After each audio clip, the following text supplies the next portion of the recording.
I'm Karen Shane, and I have been a member of Royal since 1994.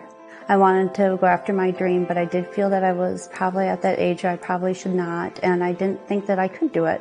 And then when I called RCU and I talked to Larry, boy, I tell you, he went through everything with me, and when I left, I was just totally amazed.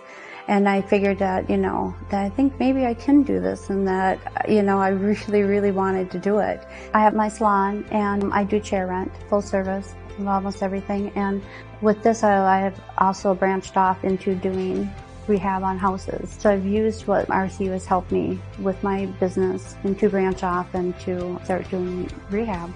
I thought it was closer to the end, and I realized it's just the beginning. I'm going farther than I ever thought I could ever do. And I think that should say a lot for a lot of people who think that they're too old to do something now and that your dreams are done. It's not. I am just doing more in the last 5 years because of RCU and because of Larry that I thought I'd never ever be able to do.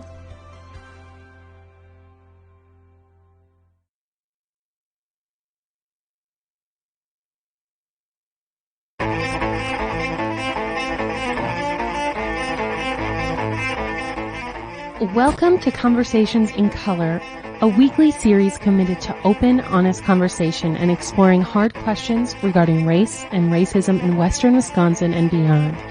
Here is your host, Ed Hudgins.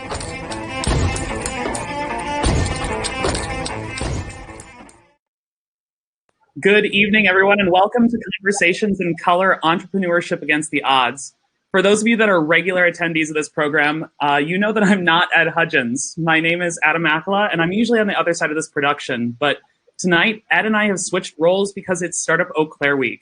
I'm one of the co-organizers for this week, and we have several events going on throughout the Chippewa Valley designed to celebrate, educate, and connect entrepreneurs.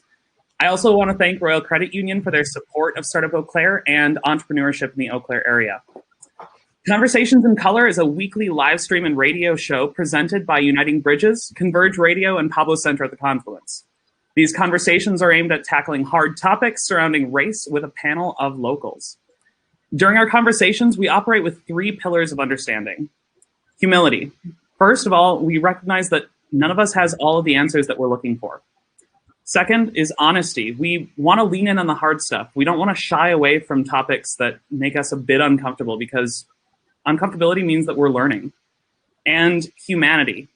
We recognize the value and dignity of every person that we bring on this show, realizing that our opinions and views may differ, but we're all human and we all deserve respect. Before we get started, we just wanted to take a moment to acknowledge Transgender Awareness Week, which began on November 13th. Transgender Awareness Week is a week when transgender people and their allies take action to bring attention to the community by educating the public about who transgender people are, sharing stories and experiences, and advancing advocacy around the issues of prejudice, discrimination, and violence that affect the transgender community. The week culminates on November 20th, the Transgender Day of Remembrance, where we remember and mourn trans folks whose lives were taken prematurely as a result of gender-based violence. Here at Conversations in Color, we recognize that trans women are women and trans men are men. Trans people exist in our community, and we are more vibrant because of their contributions. Throughout this week, we encourage you to educate yourselves and others by exploring the achievements and resilience of transgender and other gender non-conforming people. Now on to tonight's show. So I would like to welcome our panel. And tonight, as a part of Startup Eau Claire Week, we are welcoming 3 local entrepreneurs to talk about their experiences navigating Eau Claire's business landscape. First up, we have Navontay Wilson. Navontay is the owner of Premium Blendz Barber Lounge on Mall Drive over by Festival Foods on the south side of Eau Claire. He opened Premium Blendz in February 2019, and he's also a local activist who has helped organize rallies and protests in the downtown area, as well as the culmination of a mural on the Lismore Hotel. So welcome, Navontay. Hello. Appreciate you having me. Excellent. Next up, we have Brittany Tainter. Brittany is the owner of Giizhig Design Company, and she is from the Lakudere tribe of the Ojibwa people. Giizhig Design Company was opened in 2018, and she focuses on photography, illustration, social media, and all things branding with your business. She's also the artist of the downtown mural that Navontay helped co-organize. So welcome, Brittany. Thank you for having me.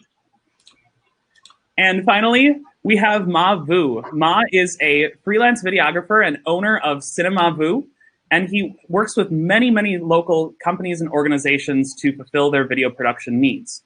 He also works full-time for another company here in Eau Claire in the video production department. Welcome, Ma. Glad to be here. And last but not least, our regular host from Converge Radio and Uniting Bridges and our co-conspirator here on Conversations in Color is taking my job tonight. Ed, what are you up to tonight?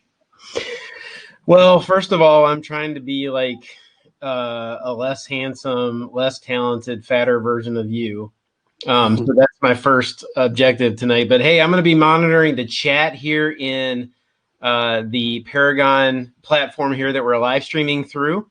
So if you have questions, you guys who are listening in or watching, if you have questions or comments that you want to make to the panel, please use the chat function in there to ask those questions. If there's one that you want to ask that you want to direct, not have it out in public for everybody else to see, you can go over to the left where you see the names of the speakers and panelists, right click on my name, and then click private chat message. And you can send one directly to me.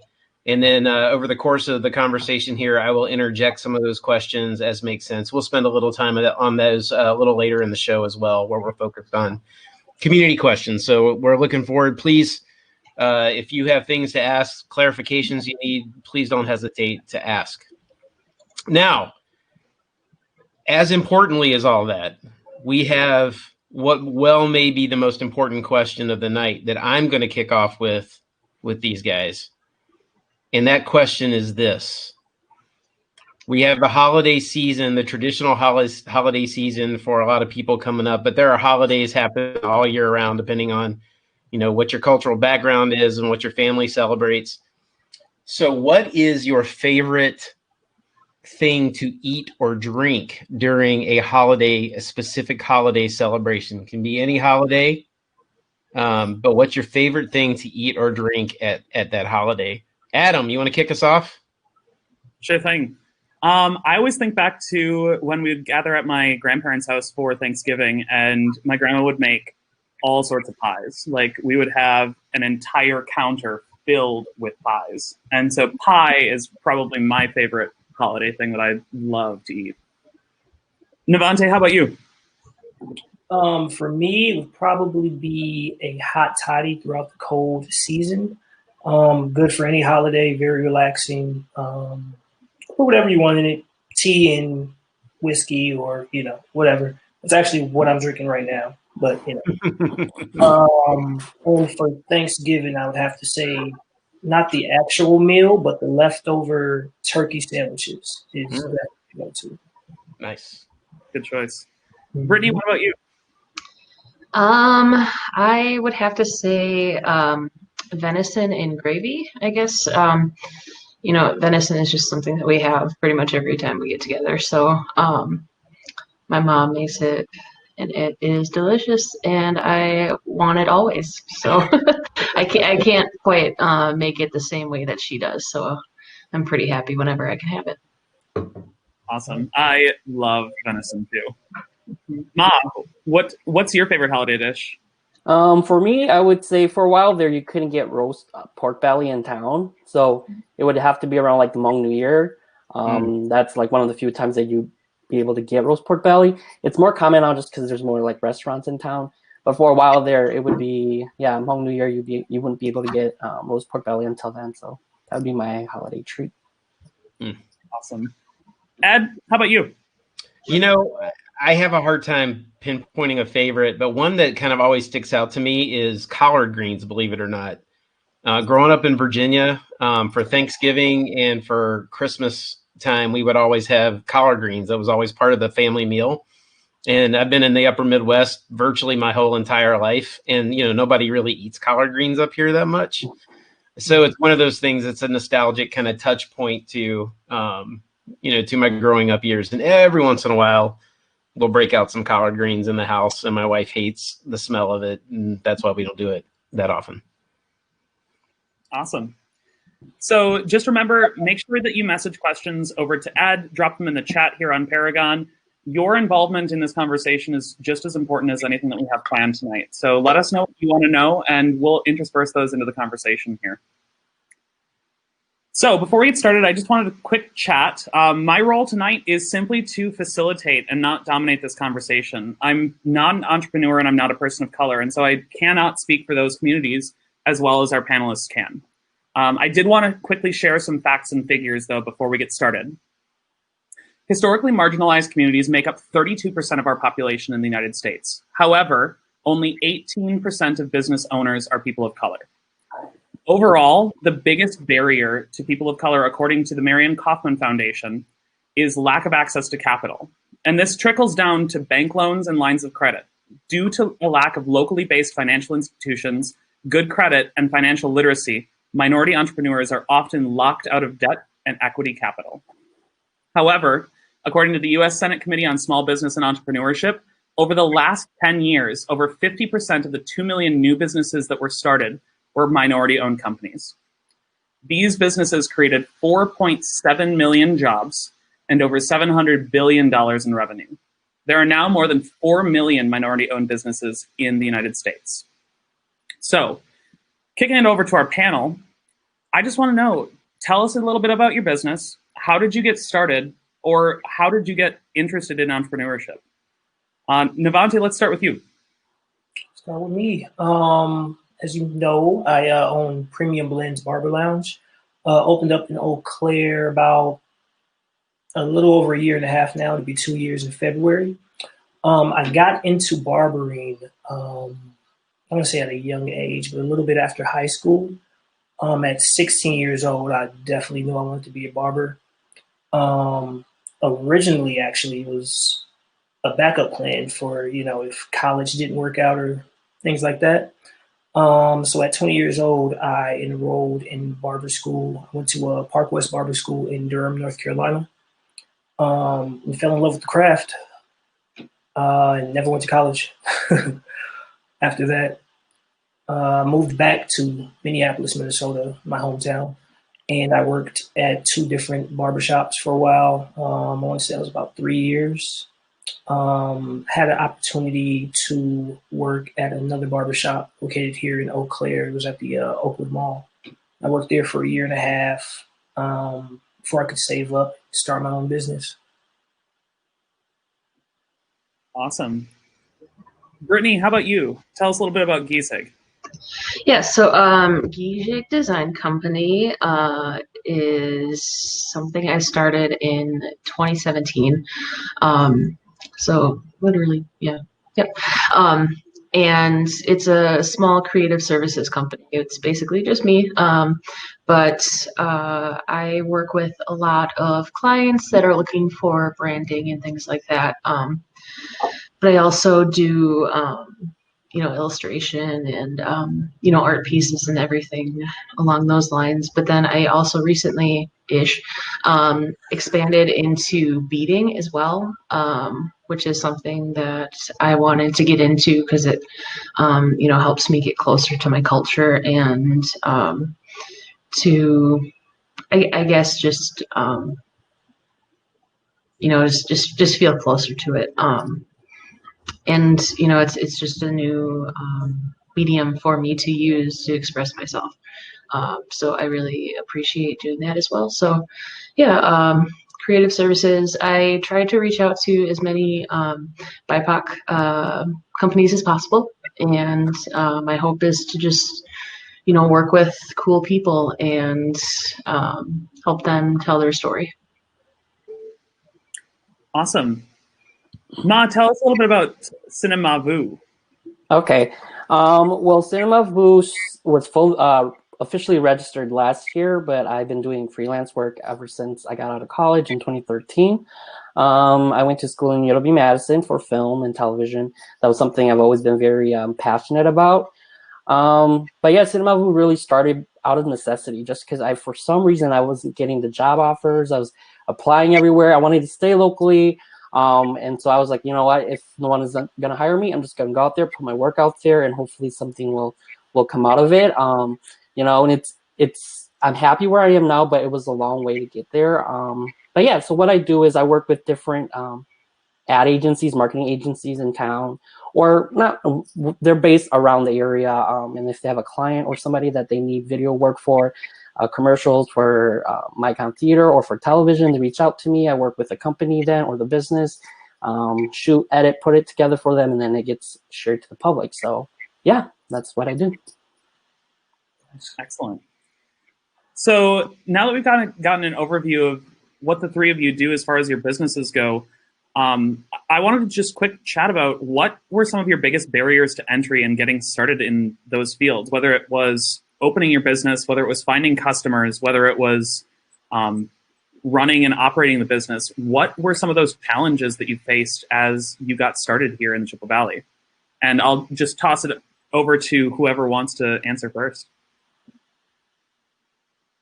I guess I could go first. I think one of the biggest challenges for me was, I mean, there's always that business side of things, right? You're passionate about something, and then there's like the business side of things, and you really won't know how to deal with it until you're faced with it. It's very much you learn on the spot.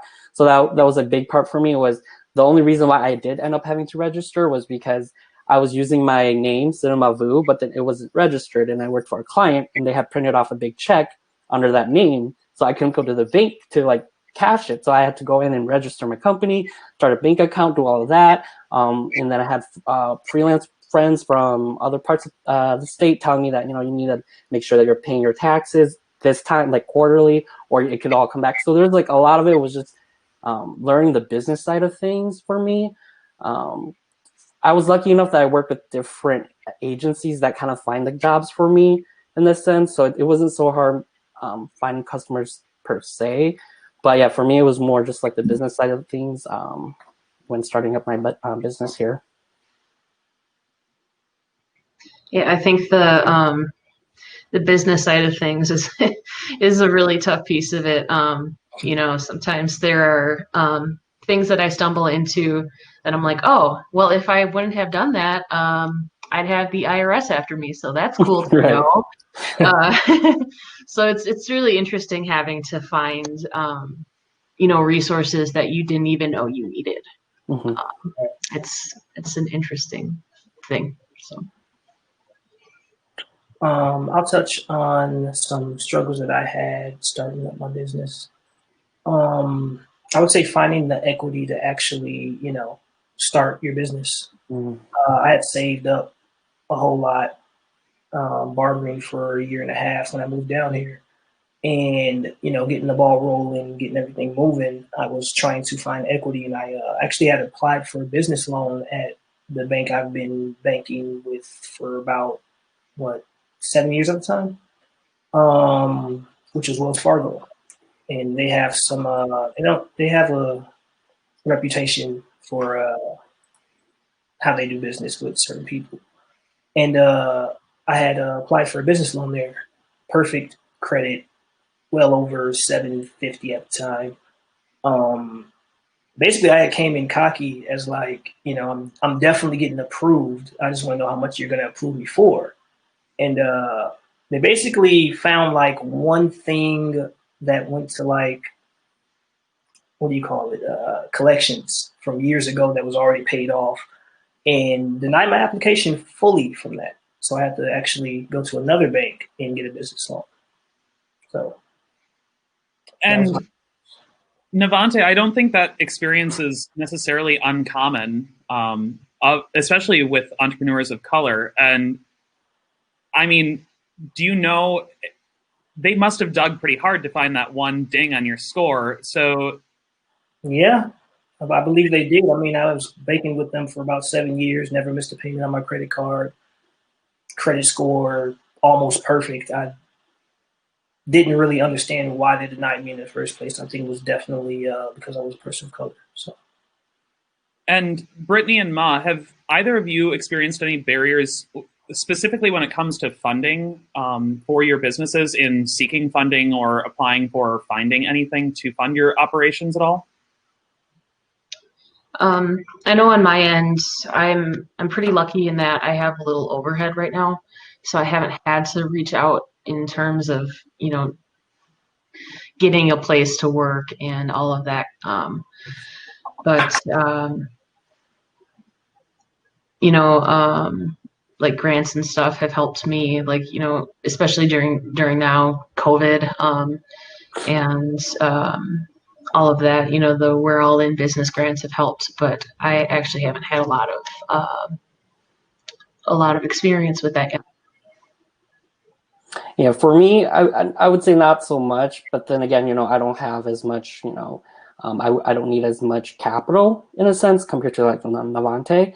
I just really needed, but it took me like 3 to 4 years of just working full time and saving up and getting the gear that I needed. But all I really needed was like my gear, and a place to sit down and edit. So not so much for me.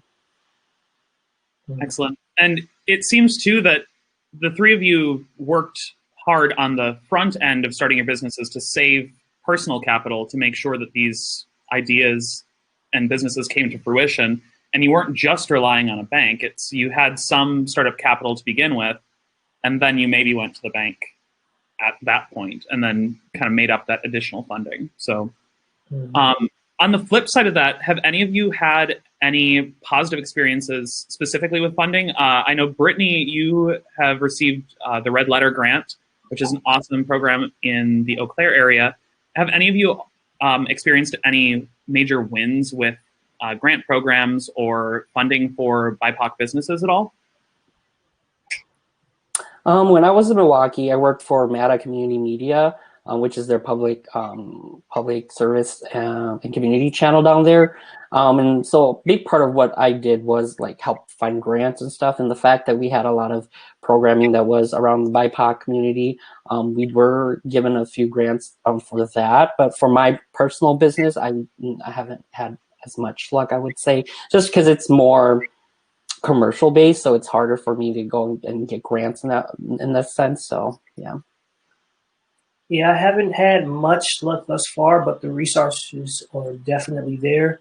There are a lot of grants out there for people of color and, people starting their own business or needing help, especially during COVID. My business has not received much of anything, but, there are resources out there that's to help with that. Yeah, I had actually looked into the Red Letter Grant right when I was starting my business. So that was the startup capital that I had basically. And it's interesting to see because I feel like, especially now, I think people are taking more note of how important it is to have people of color in these different industries and everything like that. So I think the world's taking it just more seriously. And it's also interesting to see too, each community pull itself up as well. We're not just getting money from white folks, I guess is what I would say. There are a lot of people who are trying to bring themselves to success in order to help other people from their communities, which I think is really important and really cool. Yeah, I think that's an excellent thing that's been happening, especially recently, but they've gotten more visibility recently with kind of everything that's been going on. So when you didn't necessarily know where to go, what was kind of your first step in finding more information out about either services you were lacking or things that you couldn't find? Did you look internally in your own communities? I know that like the Hmong community recently has started the Hmong American Leadership and Economic Development Organization. The University of Wisconsin Eau Claire has the Black Male Empowerment Group, and Dennis Beals running Power Perception. How did you leverage connections in your communities to kind of get started on the right foot? I would say, there hasn't been much in the sense that there are resources in that sense. I had a lot more success in Milwaukee. I moved back here in 2018. I was born and raised here, but came back here in 2018. But yeah, they had the Hmong, Young Hmong Development barrel there, and it was like a group of young Hmong professionals, and we connected with each other. If there was a business, an entrepreneur there that needed a video, I would help them out with that, and then in hopes of connecting, and we had like monthly meetings, and it was a great help because we all knew, we all shared the same experience, and some people would have experiences here where I wouldn't have, and then we could share and build upon that. I think that was something that I was very, very grateful for. And I carried that here, and I'm hoping, like Brittany was saying earlier, to somehow give back in a way too. Maybe not financially just yet, but really reaching out to people in my community with opportunities to help them grow in whatever field that they want to do too. So, yeah, I feel like that is very important. So how I've leveraged my relationships, I have worked with Dennis Bill here in Eau Claire for the Black male empowerment and also power of perception. Actually, when I first moved up here, he threw an event at the at Eau Claire University, and I was there cutting hair for a discount price for the Black male empowerment group. I recently was a speaker for the power of perception, basically about entrepreneurship, starting my business, and the struggles that I've had and how I got to where I am. So he has a great group of kids that, need the guidance that I would have liked to have growing up. So it's good to be that voice and guidance for the youth in my community. Yeah, and then I guess where I looked for resources was, honestly, it really started with the red letter grant, just because I hadn't really, that was when I had really started thinking about starting my own business. After that, it's putting yourself in situations that may be new and maybe uncomfortable at the beginning, but for me personally, just because networking's hard and I'm awkward, so that's always fun. But yeah, I've found some good resources through like the Western Dairyland.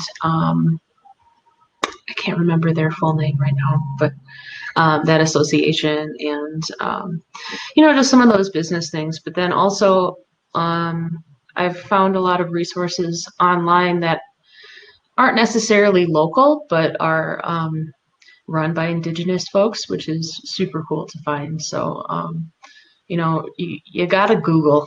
You gotta Google a lot sometimes. Yeah. And I mean, Google can yield some interesting results sometimes, but it's good to know that it's definitely a place that y'all can go to find resources and things. So another question that I've kind of been wondering about, what sort of support have you seen from the communities of color that you kind of represent in this area? Have you seen a rallying behind your businesses, or is it a less than warm response? I would imagine it's more of the latter. Definitely the latter in my business. Like I've built my small community, which I call Blendz Fam, of people that come in and get their hair cut. It really feels like family and friends, honestly. It's been nothing but support since day one. I really rallied behind us. But yeah, that was my one of my main goals was to actually build that community barbershop. That's what I saw growing up, and that's what part of me wanting to be a barber was all about. Was a barber was the first entrepreneur that I saw in my community, and that inspired me. But yeah, I definitely built a very small, not very small, but a nice sized community that feels like family to me here at my barbershop. So I'm thankful for that. Yeah, for me, my business hasn't been up long enough in town, but it is still very nice to get like random messages on Facebook from people in my community that I've worked with like 3 or 4 years ago. And it's like, hey, I've seen some of your work. I have a cousin that's starting a business in that area. I have a friend in that area. I'm wondering if maybe you want to get in touch with them and see if they, you guys can work on something together. So I've always had that rallying, force behind me. My family's always been very supportive. My friends have always been very supportive. When I've had like film projects, they've all like set up a GoFundMe and they all like chip in. And, by the end of the week, it's funded. Like I have a really strong group of friends and family behind me that I'm very happy about. And I really do hope that, in a year or two, once I really, establish myself here a little bit more, I could work more with the community here and really help put their message out there to the community too. So. Yeah, and I've had a good reception as well. I think I got lucky in finding a really strong friend group that's really based in the creative arts. And we all just kind of rally around each other because there's really no other way to do it. And it was also nice too because my dad actually owns his own company as well. So, just having that kind of other example to look toward, even though his industry is completely different than mine, it's helpful and it's really cool to see.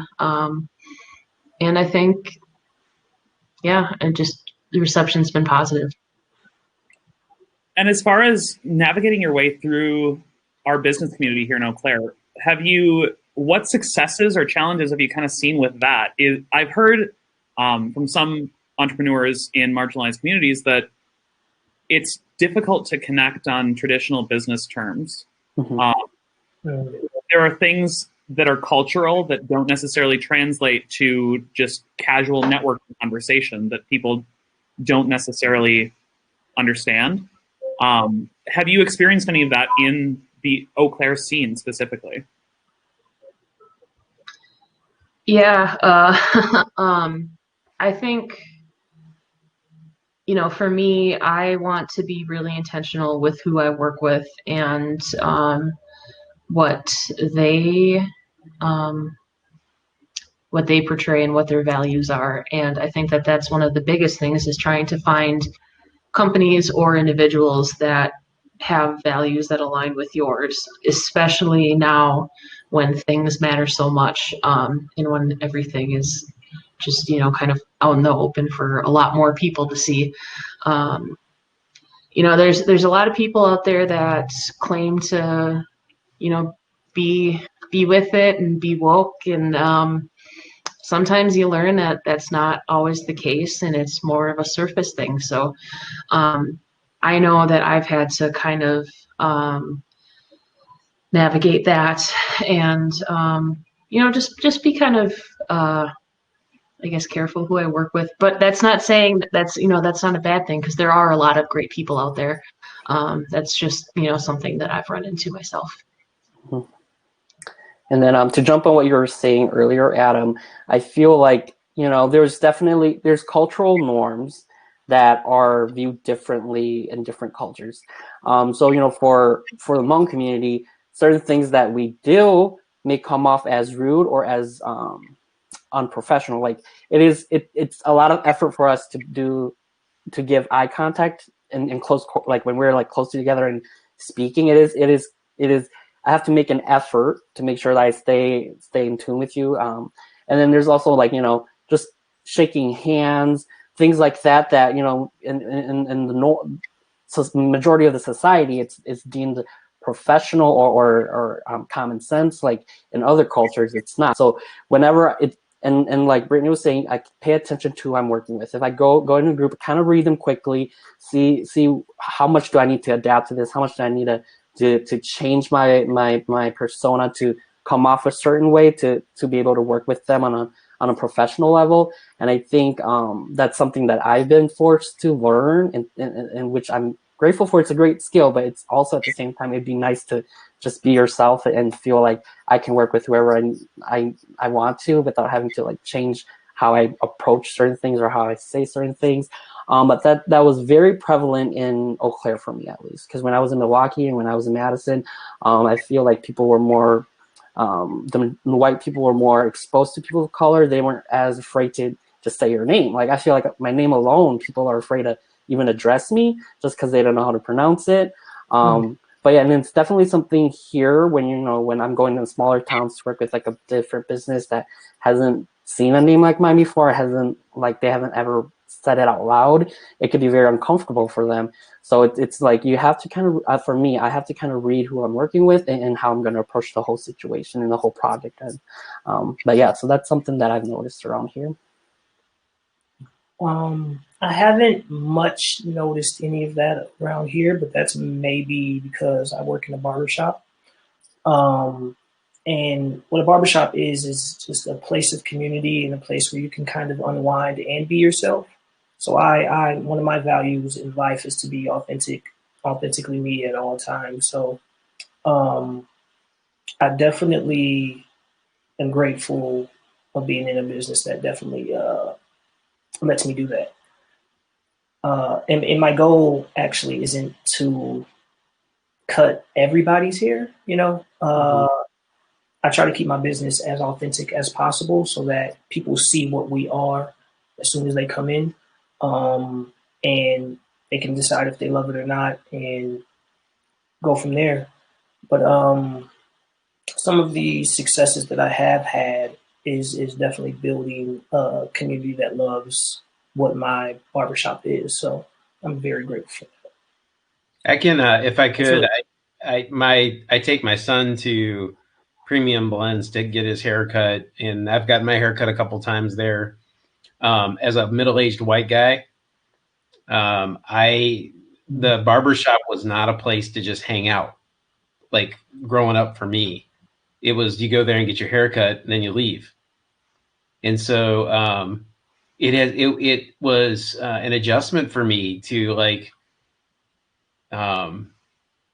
we need to book. We're gonna be there 45 minutes or so, or an hour, and that was new for me. It's a cultural thing because in the cultural background that I grew up in, that's not what barbershop was. But it's been fun for me to learn, like as that middle-aged white dude, to go in there and experience that vibe. And now I go in and I sit on the love seat over in the back of the area there and just kind of chill, and we're having conversations while Navontay's cutting my boy's hair, and it is a different thing, culturally speaking. But I think there's a part of me that's like, this is where white folks, something that we can benefit greatly from, from my perspective, is to engage in stuff like that, dynamics that are different in these businesses. Mm-hmm. And instead of going in with, why is it like this? And why am I investing an hour into this? More like, oh, this is new. This is different. Right. This is something I've never experienced before. I'm just going to experience it, Well, and I think that's an important kind of observation, Ed, on your part, is that you have changed your behavior to patronize that business. And there are many people that don't take that same approach. They think that the business should cater solely to the customer. And from the three of your responses, you're very niche in your own way. And in that's selecting your customer base too. And there's a lot of this mentality that businesses always need to adapt to what the community or what the people that are walking through their front door want. But those people that are walking through your front door may not be your actual customers. Mm. So I think that that's a really important sentiment to recognize, is that Ma's situation where he has to navigate or decide what version of himself that he's going to be in different entrepreneurial communities and different settings, that's something that we in Eau Claire should strive to change about our business community. We shouldn't have people thinking about, what version of myself am I going to be today? We should always be allowing people to be their authentic selves and creating environments that are open and accepting of that. My next question up for discussion, before we reintroduce and then grab some community questions here, what were some of your biggest successes that you've seen? What were some of your aha moments, your feel-good moments? Do you have any major kind of life-changing feel-good moments that you've had since you've opened your businesses or kind of started going on your entrepreneurial journey? That's a lot of pressure, really. Aha moments. Well, I'm very thankful for the community that I've built. I keep saying that, but I truly am grateful for the people that patronize my business. Like, it's super dope to see that strong community, and a place where people actually feel safe and can be themselves. I strive to be to build my business on being a place of order in a very chaotic time in the world right now. So I'm thankful for that. Another success I've had is being voted #2 best barbershop in Eau Claire within about 7 months into business. So, me being me, I strive for excellence at all times. So I've definitely won #1. Hopefully we change that this year, but 7 months in, that's not bad. We're also the highest rated barbershop here in Eau Claire. So I'm thankful for the place that we've worked to get, and the community for supporting us. I'd say for me, it would be last summer when I just wasn't having enough time to finish up projects and to go on different shoots. And I was no longer looking. I wasn't going out and asking businesses if they needed work done. It was more like they were coming to me and I was being referred to, which that was when I realized, like, oh, my work is speaking for itself. People are spreading it around. That's great for me.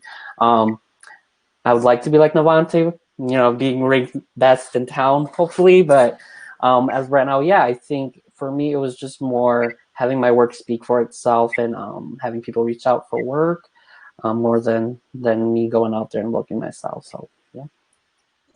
Yeah, I think that, that people coming to you is a big deal, especially when you're a creative. It's tough because, not everybody's going to dig your work, and that's fine. Mm-hmm. But yeah, when they do, it's a good feeling. So, beyond that, the Red Letter Grant was a pretty awesome moment for me. Building a business plan and throwing myself into a world that I had no idea about was really interesting. So that was a really big step, and it kind of showed me that, my I don't need to be so nervous about all of these things, that I can succeed. And doing things such as this, this is a big step out of my comfort zone. I'd rather be behind a computer, and I'm just not as social as some people. So this kind of thing is a big deal. And I did a podcast a few months ago too, which was also an interesting time.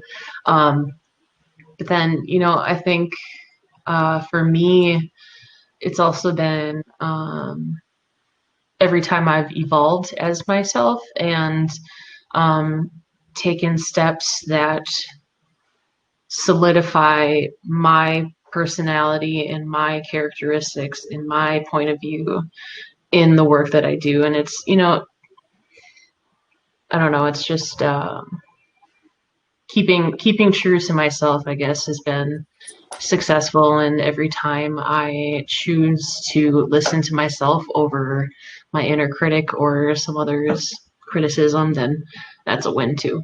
So. Excellent. Well, we are about at the halfway point in our show. So I just wanted to take a moment for those of you that are just joining us to reintroduce our panel here. My name is Adam Accola. I work at Collab here in Eau Claire, and I'm your host this evening. Our panelists are Navontay Wilson, the owner of Premium Blendz Barber Shop, Brittany Tainter, the owner of Giizhig Design Company, and Ma Vue, the owner of Cine-mavue. We also have our typical host of this evening, Ed Hudgins, watching our community questions. Ed, do you have anything from our community that they want to know? Oh, man, they're just banging at the door with questions. It's awesome. So I'll throw one out there to kind of get the ball rolling, and then, a little later on, maybe we can dive into a little bit more. Let's go with this is I'm playing favorites here a little bit. I have a question from Shang, who is one of our collaborators. with Conversations in Color. Sheng would like to know what advice you would give people of color who want to start their own business. Ooh, I would say just keep going. I would say believe in yourself first and foremost. It's a lot of pressure, I would say, with all the barriers that you are going to face, but just knowing that you can do it and actually believing in yourself and going ahead and taking that first step and get the ball rolling and just believing in yourself first and foremost. Yeah, I'd say like I'd piggyback on that. Like really focus on your talent or your skill. 'Cause for some reason, we have to work a little bit harder just to be recognized.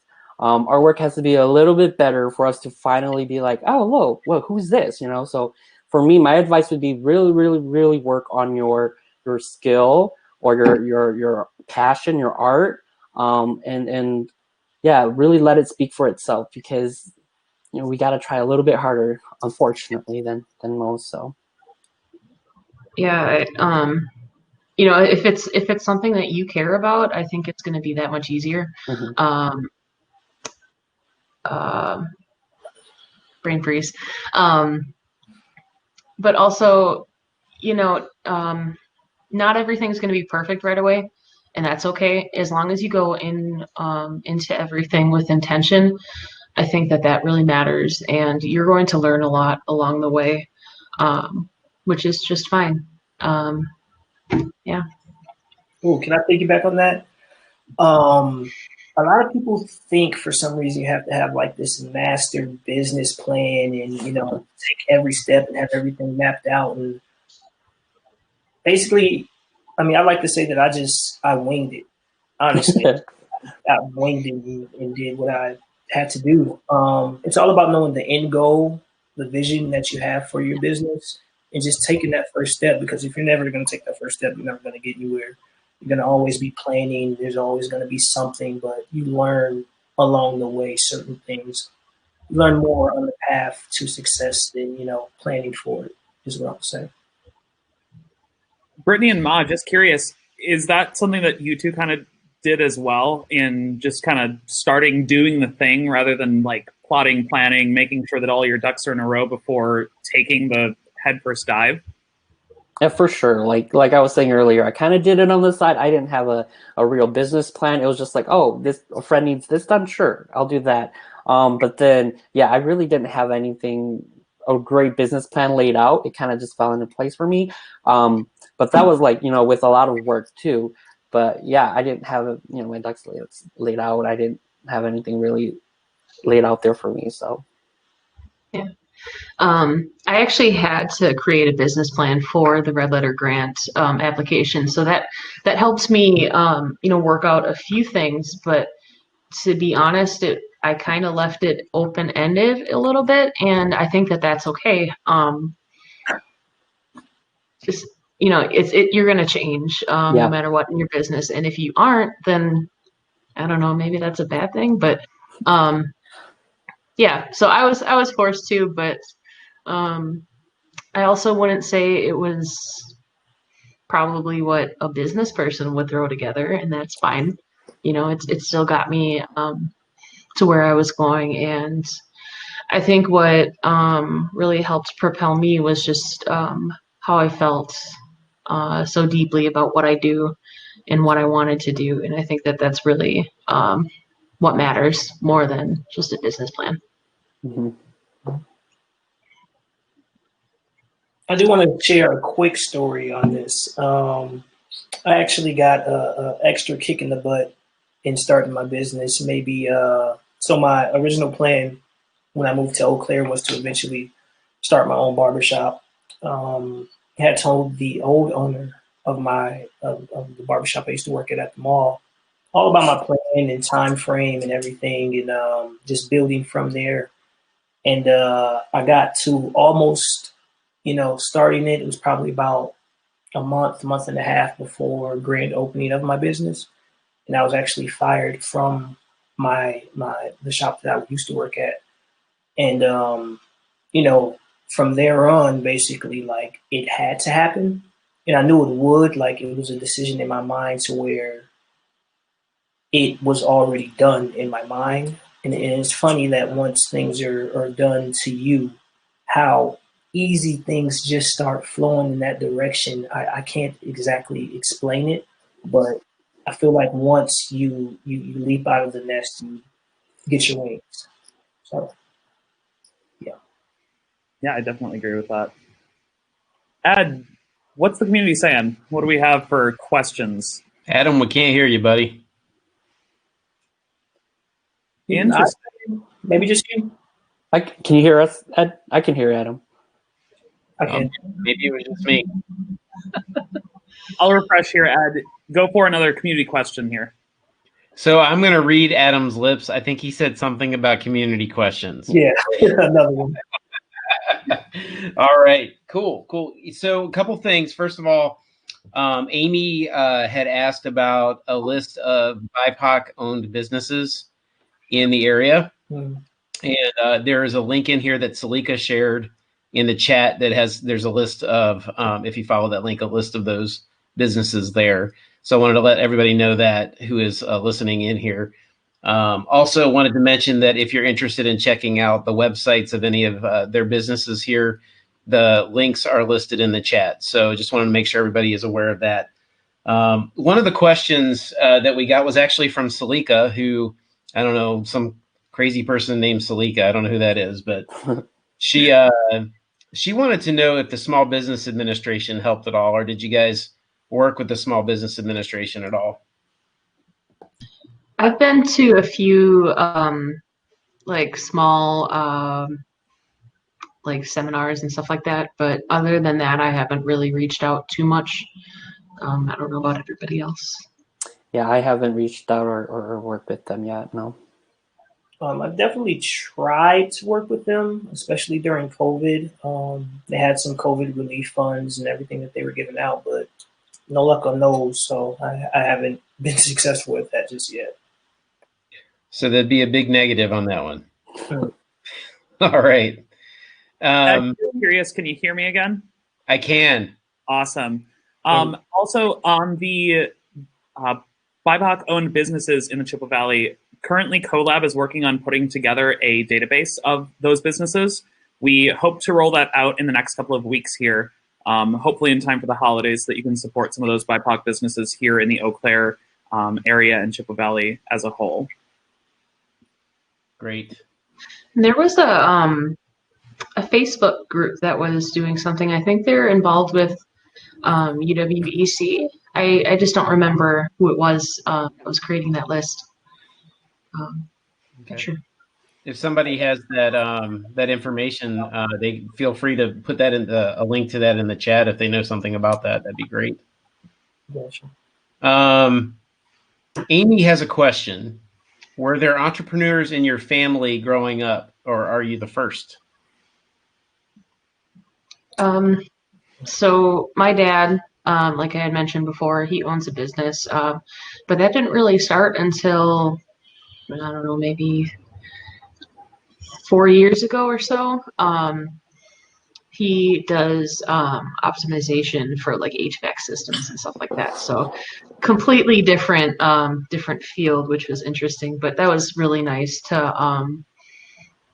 have his input on everything like that. And he still reminds me about some of the things that, once again, I didn't know because I don't know business all the time. So that's good. But other than that, I'm not sure. I don't think so. When it was happening, I didn't really see it as like a business, but I would say, because my family did the farmer's market. So I grew up gardening, grew up farming, went to like farmer's market every Saturday morning. And then when college hit and I thought about it, I was like, wow, like my parents weren't educated. They didn't have a college degree. They probably didn't have an education higher than middle school. My dad did middle school. My mom probably maybe elementary school. So the idea of them running a business wasn't like really like, oh yeah, my parents have a business. But in hindsight, like think about it, they did everything else, kept track of inventory, kept track of costs, kept track of profits, and see if like all the effort that were being put into it was like worth it at the end, and so in a sense, yeah, I would say my parents were entrepreneurs more, out of necessity more than anything. But yeah, I would say yeah. The answer is simply no for me. Definitely the first entrepreneur in my family. I have no idea where I get my entrepreneurial spirit from.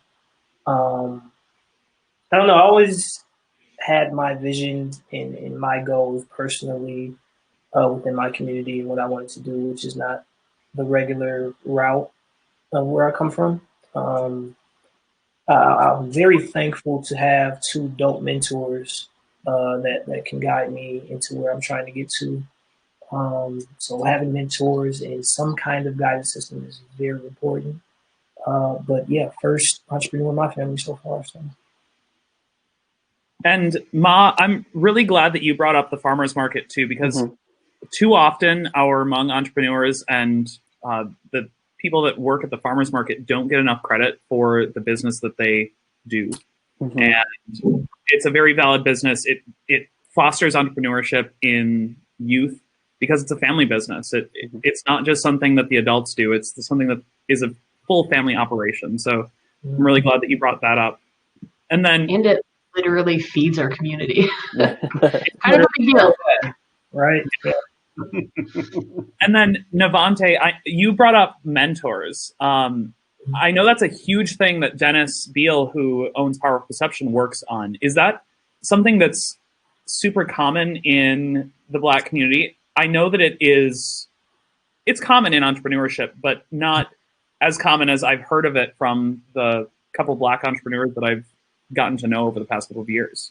I'm not sure if it's a big thing in the Black community, but I feel like once you reach a certain level of success, that's always in the back of a person of color's mind, is reaching back and being that person that they wish they had growing up, just to see different options and what they can do in life. So I feel there is a need for it, especially, not having certain role models or, people to look up to in our community, just to have somebody close to you to kind of guide you through life and through business is very important.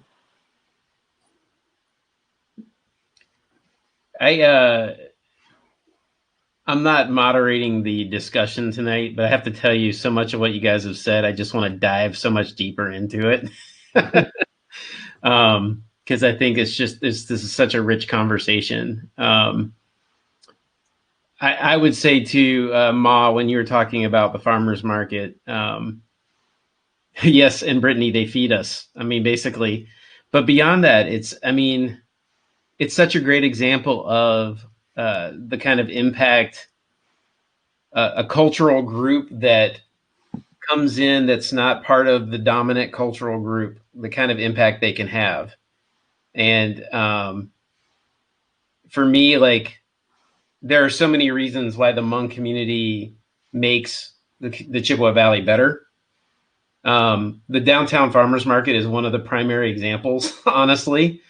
And it's a stark reminder of the incredible value and flavor and just contribution that the Hmong community brings to. So I'm really glad that you mentioned the farmers market as well for that reason. Let me. I'm going to ask one. I'm going to be a good guy here and ask questions that the community is continuing to ask, and stifle myself just a little bit here. But then I might ask a couple more questions. We have a question from, and I apologize if I mispronounce her name or his name, and I again apologize. It's Lita Lore. What do you love about owning your business? I think for me, a lot of it is because right now I do work full time for another company doing video stuff, but with them, it's so templated. You don't have as much creative control. You don't have as much creative power over what you're making. But when on owning my own business, a lot of times the businesses are asking me for the advice, or asking me like how they should do things. So there's a lot more creative control in that sense. And when you get the opportunity to really have control over what you're making or you're producing, there's just more joy in it. So for me, that's like the biggest thing, is just like the fact that I get to do what I love doing, and yeah. Yeah, and it's basically the same thing for me too. Working for companies that you don't really have your heart in can sometimes be taxing, and sometimes your work can just become kind of boring, I guess is what I would say. And kind of what Ma Vue was mentioning in the beginning of the call, just not having the right outlet, I guess, and everything like that. It's just nice to be able to do what you want to do, evolve in the ways that you want to evolve, and yeah. For me, I would say building an environment where everyone feels comfortable as themselves. As Ed said earlier, it was a different experience for him coming into my barbershop, because my experience growing up in the barbershop was completely different from his. In the Black community, the barbershop is where men go to basically get a break from the world, talk about the world, discuss things that's going on. And we push people to be themselves and give us their opinion, and, discuss certain things, even if they're hard things to discuss. But I'm thankful that I've built that environment where everyone feels comfortable being themselves and being authentic. So, yeah. Yep. You also do really good work, Navontay. Let's just go ahead and put that out there too. Yeah, I'll let you say that. I never say it, There is a question that basically we've heard here from probably 3 different people, and it's kind of getting at the same thing. Talking about entrepreneurial events that happen in the community, various dynamics in play. But the overall question really is, what do you think? And this is coming from Shang, from Amy, from Nick as well. What can the community do better to support BIPOC-owned businesses here in the Valley? What do these businesses need from the community to thrive? And I know business, like I get that, but like aside from that, what else? Understanding that if somebody's a little different than you, that's okay. That's completely fine. And I don't know. I guess that's what I would say, especially with what Ma Vue was talking about earlier, and just, being a different kind of person that's just what we are, and that's fine. And to not be scared of that, I think I would rather talk to someone who's trying than to not have people try at all. I think that's a really big thing. Yeah, I would say, really put in effort, kind of like what Brittany was saying earlier. Just be aware of who you're working with or who you're taking services from. And I'm speaking on the behalf of customers or whatnot. Like, just kind of pay attention. I think that was something that we really did well during the pandemic, was like focusing more on like local businesses. It was like an effort on everyone's part where we need to help out local businesses, and you're more aware of where you're doing business. And I think that's something that we should definitely carry on. Just be more aware of where you're bringing your business to, and if you want to, especially if it's like, a barbershop or you're needing creative work, just kind of read into who these artists are, and if there's someone that you want to support. But yeah, so put more effort into where you're going to bring your business to and finding out more about them. That's a very good one. My advice to doing business with people of color and from different backgrounds is to drop assumptions. A lot of people come in having an idea of what your business is going to be like based on cultural differences. So they assume that it's kind of second rate to other businesses. Like I've had this experience of, so there was a lady that came into my barbershop, and I could see on her face that she automatically thought it was going to be a bad experience based on the faces that were in the shop. My staff, me, and, you know, I saw that look on her face as soon as she came through the door. And she sat down. You know, we gave her what we usually give all of our clients, great vibes. We had like old school R&B playing, incense lit, just great conversation going on, really welcoming her to the community. She had just actually moved to Eau Claire.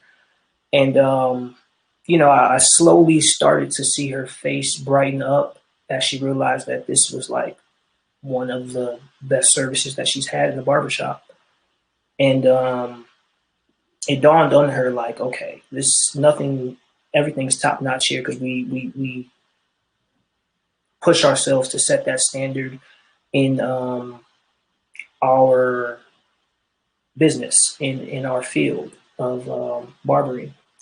So, you know, we cut her son's hair, and, you know, great haircut. And it dawned upon her that this was a great business. And then she asked me who owned the barbershop, because I felt like she couldn't believe that it was me that owned it. But, you know, drop assumptions and, you know, come for the experience is what I'm going to say. Yeah, I mean, basically on that as well, you know, I was thinking, like, you got, where we are where we are because we know something about what we're doing. We wouldn't be there if we weren't in, you know, not everybody's going to love everything that you do, and that's okay. And then, you know, that's where I would like people to make their decisions, you know, versus just like, well, I'm not even going to try it. One thing too, I think is really important, especially in the creative field, is pricing. You know, I've quoted people, and then I've had them come back and tell me, well, I know somebody who had a job done like this, and it was only this much.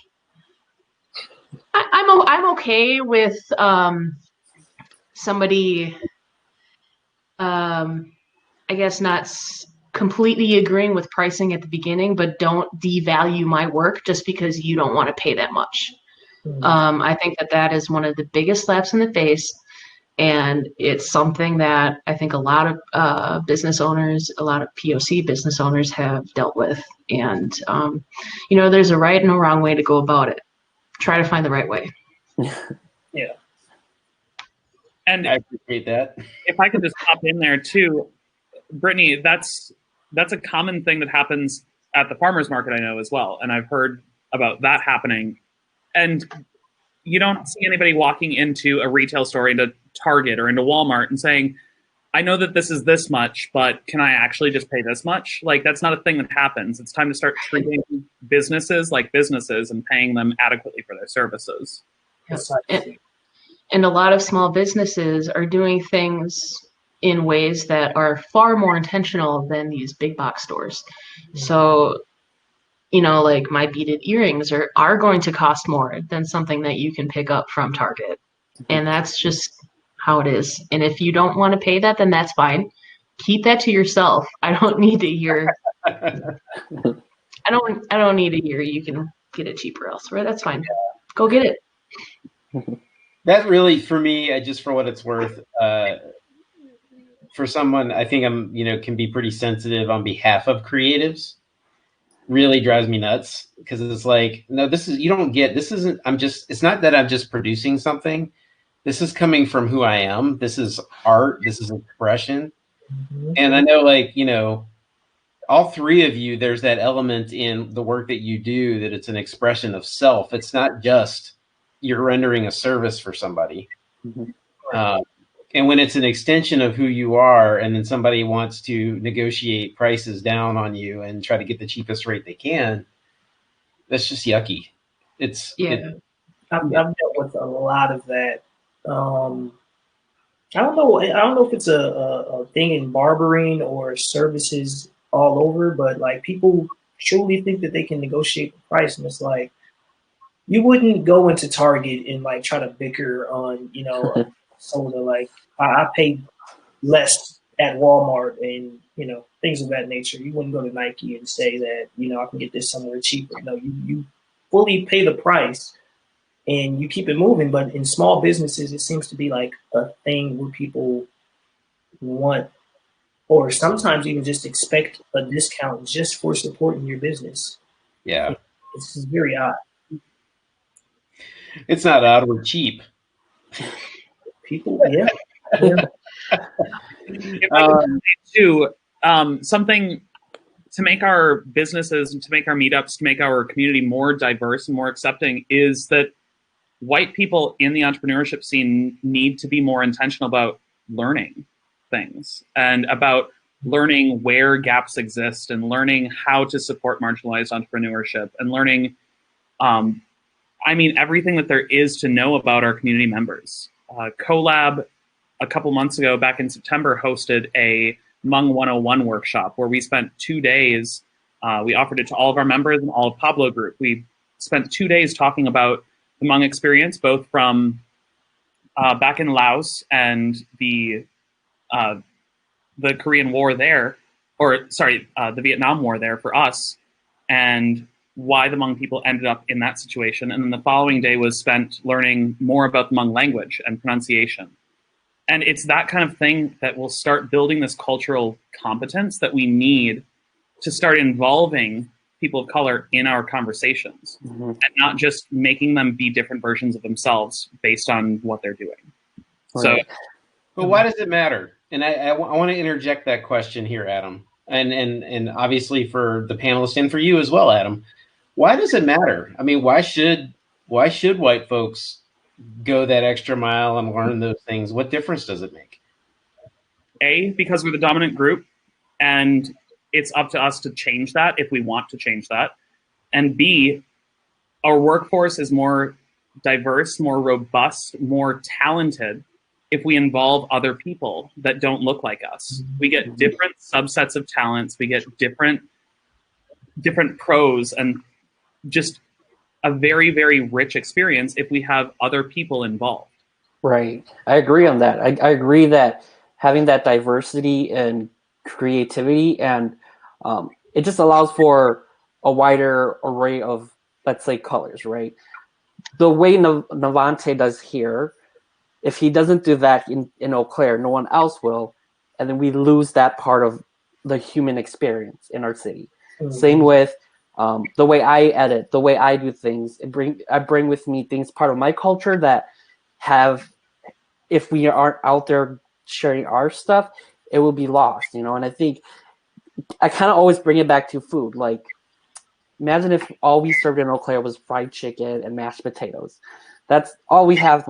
That's all we have here. But if we have different people and different cultures coming in here, we have an array of different flavors that should be experienced by everybody. Because I don't know, it's a beautiful thing, you know. And I think, going on what you said there, Ed, like I really do think that there needs to be more of an effort, just because for Eau Claire to stand a chance against like other cities, bigger cities, we need to offer more beauty in that sense.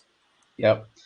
I think also, you know, everything's connected. So if BIPOC people aren't getting respect in the business world, then they aren't getting respect anywhere else either.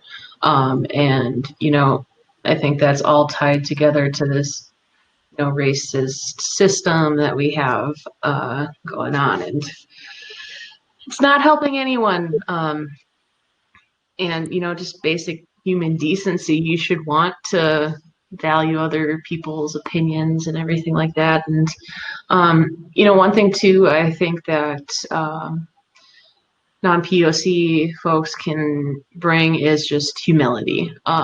Just being aware that they don't know everything, and that they don't know how everyone operates, and being okay with that. Yeah. For me, I would say just to get a first-hand experience of other cultures. I know it's a big thing in Eau Claire of people coming from different parts, smaller towns and whatnot surrounding Eau Claire, and have never met a person of color or a Black person or anyone from just their culture. And they seem to get this idea of what those cultures are like based on how they're portrayed in the media or the things that they read on social media or any media for that matter. So to actually get the experience so that you can learn things firsthand is very important. In my community, especially once we go into business in the Black community, we tend to strive for excellence. It's a great weight on our shoulders to be excellent. But I do want to touch on why we feel like we have to be excellent. And that's because, say you do business with someone that's never met a Black person before, and based on what they've seen in the media, which portrays us in a certain light, usually bad light, and this is their first experience, so you have to strive to be better than, I don't know, the regular or the business next door, or just a top tier in your field of work. And I don't feel like we should have to do that, but we almost do have to do it just because we're portrayed a certain way in the media and the way that people think about us. Well, and Navontay too, I think going along with that, it's not that if you aren't as best as you can be, that you aren't good. It's that if a non-POC walks into your business and doesn't get 110% satisfaction, that's your fault. And it's a different relationship. And we just need to understand that there are different ways of doing things and different standards. We can't always just hold everybody to the same standard. So I wanna, if I could, just make a brief statement about this part of the conversation. Then I have another question that I want to bring out from the community. But the reason I kind of pushed on that a little bit is because I think there are a couple of different ways to look at why it's important for white people to try to seek this deeper level of understanding and these different kinds of cultural experiences and that kind of thing. One is the things that you guys have talked about. It's the just decency, just the morality of it. It's that. And to me, that's the most important thing personally. It speaks to seeing each person having, created in the image of God with inherent value and dignity, that whole idea, that's there.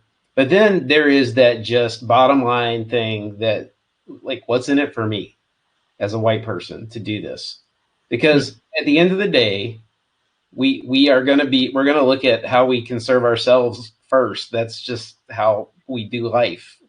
And so for me, here's the thing. The best way I can say it is I had the privilege of going to India back in 1993 for an internship.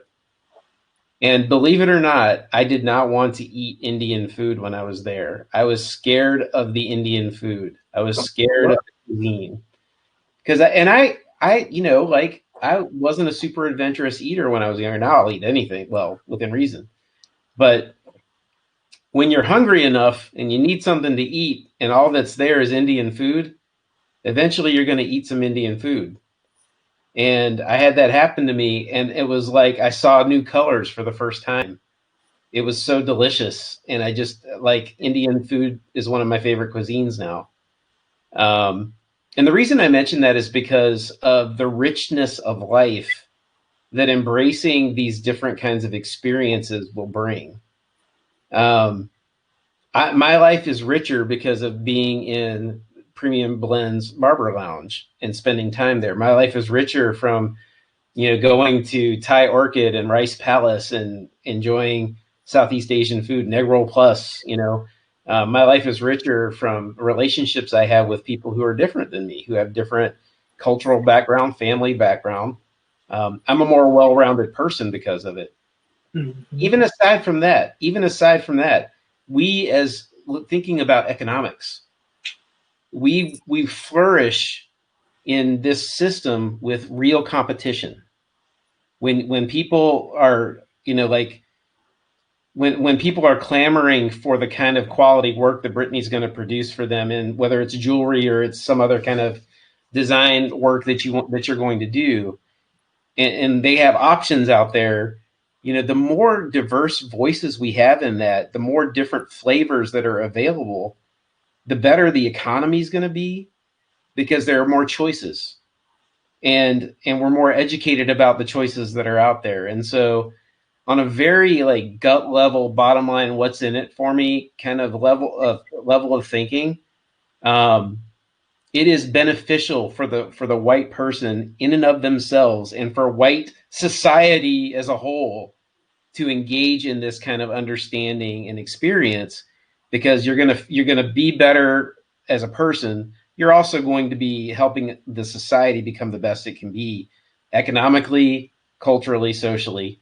And so there is a definite benefit for people like me diving in and trying to understand better how Ma, as somebody who's producing videos and stuff, how he does it the way he does it, why he does it the way he does it. And maybe he's going to be able to tell my story in a way that's going to be better than it would have been had I chosen somebody from a different cultural background who handles their business differently. And so anyway, I'm going to stop talking now because there are questions, and we only have about 8 minutes left. Sheesh. I know, right? So I want to, this question just came up from Mike a little bit ago, and I think this is a great question. Are there any new ventures you're working on within your business that you're excited to launch and share with the community?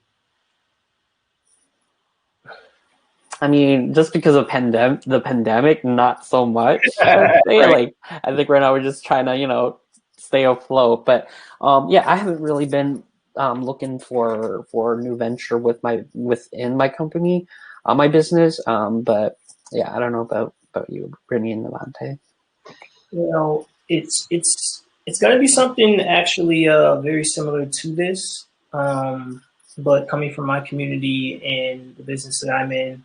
I feel like the world needs something real right now. I feel like everyone's being PC, or, everyone's very sensitive at the moment. And in the barbershop, it's one of the only places where people can actually say how they really feel, and there be no repercussions, because this is the man cave, So I'm not going to tell you what that is just yet, but it's very Tease. Mm-hmm. And for me, I'm just looking into kind of, I don't know, every day I create artwork is like a new thing for me. So that's really interesting. I think that the pandemic has actually given me a chance to pull it back a little bit more, not focus so much on all the client work, but start getting back to my own artwork and exploring in that. So I'm looking at new materials and just new methods of making. Yeah, I'm going to piggyback on that actually, Brittany. I want to do more personal stuff. So I've been thinking, because I grew up in this neighborhood. I'm on Main Street now. I grew up in the Forest Street neighborhood. And it's crazy to see how much it's changed. I know gentrification is it could be controversial, but it's interesting to see how when I was younger, I grew up in the public housing system here, and how everyone was trying to get out. and after college come back, and now everyone's trying to get back in, and you go to my neighborhood and it's like new developments and homes are getting renovated, and it's like I want to do more, film pieces that it's not going to bring in any income, but it's more just like Brittany was saying, more personal to me and more of an art form than working on business and stuff like that. So, and you never know, sometimes those personal projects actually do they do bring about things, and I think that creating authentically is not always beneficial income wise, but sometimes it can be.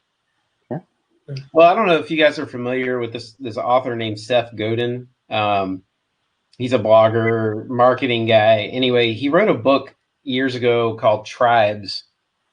And the idea in the book is that whatever is living within you, that is like the thing that makes you tick, that you want to make this thing, you want to produce this thing, that like you be authentically you, and then the people will come around you to build that community of people who are going to be your fans. Like they're going to be your community.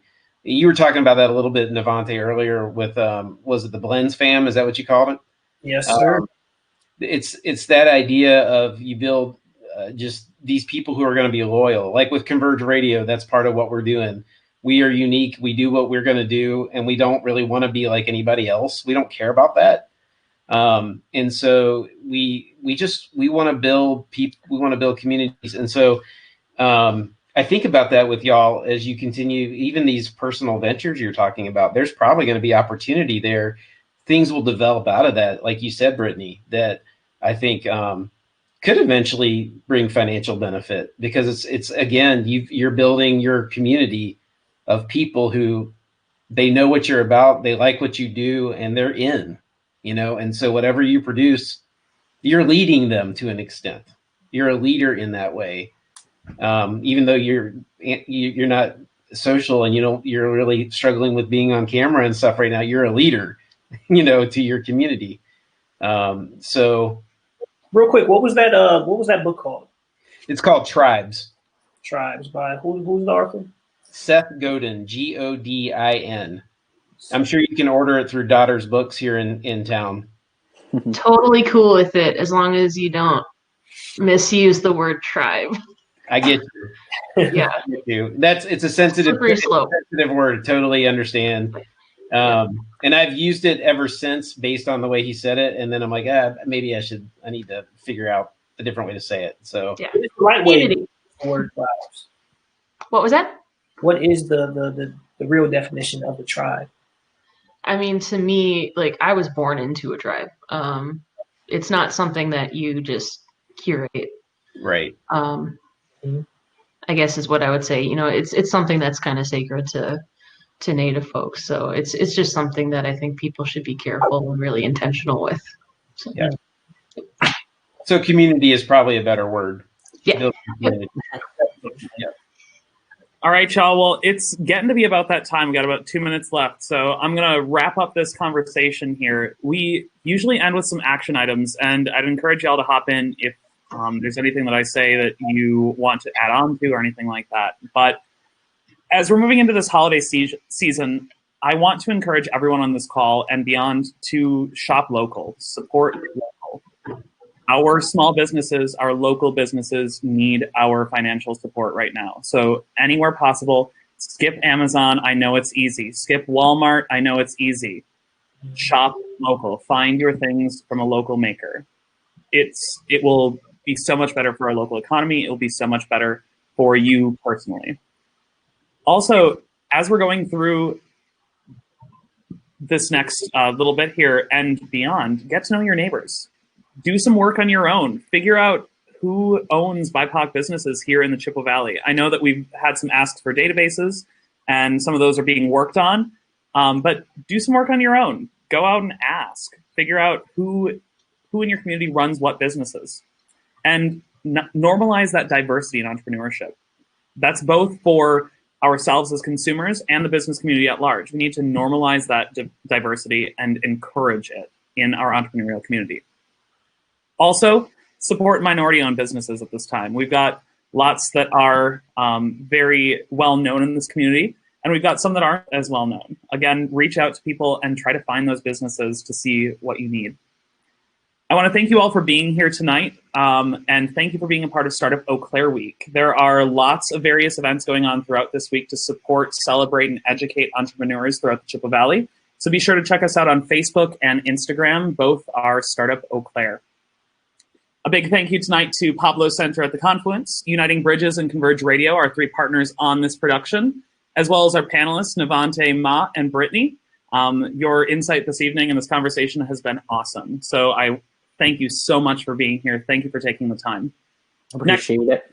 You can join us same time, same place. Thanksgiving through Indigenous eyes will be our topic. So we will see you again next Monday evening at 7:30. Have a great night, ladies and gentlemen. You as well.